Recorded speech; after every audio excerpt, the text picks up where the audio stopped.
স্নান টান করে উঠে আমার সাথে একটা চমৎকার হয়েছে গাই, এই চমৎকারটা দেখবে। এই দেখো 100, 150, 170 টাকা এগুলো জামা কাপড়ের সাথে, এগুলো আমি কেচে ফেলেছি জামা কাপড়ের সাথে এগুলো, ওই জন্য এইগুলোর এই অবস্থা হয়েছে। তা যেটা বলার জন্য ভিডিওটা করছি আর কি, আমার 4 বছর বিয়ে হয়ে গেছে, এটা 5 বছর চলছে, এখনো কমপ্লিট হয়নি, 4 বছরটা পুরোপুরি কমপ্লিট হয়ে গেছে। আমার বরের পকেট থেকে জীবনে কোনোদিনও 1 টাকাও পাইনি, মানে বুঝতে পারছো, খুচরো 1 টাকাও পাইনি। আর আজকে আমি ভেবেছি কোনোদিনও প্যান্টের পকেটে কিছু থাকেও না।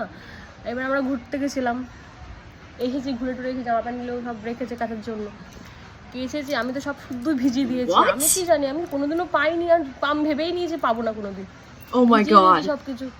তারপরে জামা প্যান্ট মানে কাচার পর ছাদে এসেছি মেলতে, ও আমাকে বলে কি ওর জামা প্যান্টগুলো মানে সোজা করে মেলতে না, উল্টো করে মেলতে। এবার হাফ প্যান্টটা উল্টো করতে গেছি, তারপরে দেখছি সব জোরে জোরে পড়েছে। বলছি এ কি হলো আমার সাথে, এ তো চমৎকার। মানে যার পকেট থেকে জীবনে 1 টাকাও বেরোয় না, তার পকেট থেকে আজকে আমি 170 টাকা পেয়েছি। চলো টাটা।